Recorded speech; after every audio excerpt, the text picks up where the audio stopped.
जन्मदिन में ऑफिस काम से भुवनेश्वर जाइए तो आसु आसु राति 9टा बजी जाइला। तो से घरे आसी पहुँचु पहुँचु आम गोटे सुंदर केक आनी से दुटा छुआ सागर मिसिकी केक काटिले। केक काटी सारा समस्त खुएले। खुई सारा दीदी जीजू को गोटे सरप्राइज गिफ्ट करला जोटा कि से ओपन करुँच। गिफ्ट रे थिला गोटे स्मार्ट वाच थिला जोटा कि जीजू को बहुत पसंद आसला। आ जीजू बहुत खुशी भी हो गले। समस्त में से डिनर करते कहीं दीदी आज शाशुघर को जाऊँगी आई बाटे से बेंगलोर भी पड़ेब। अलरेडी पैकिंग भी सब सरला खाଇବା भी सब सरला। तो से गला बेलू राति 10टा भी बाजिगला। आउ गला बेलू मो दीदीर झील गुडुलू बहुत कांदुला। ये आम समस्ते बुझेबार लगी पड़ू कहीं से पीहू को छाड़ी जीवनी से बहुत जोर से कांदुला। आ कांद देखिकी आम समस्त भी बहुत दुख लगे। आम समस्त इमोशनल होइतलु। आठी से पीहू ताको गेल करुची।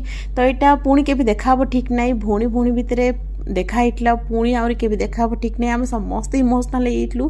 तो दिनटी बस एमती कटला।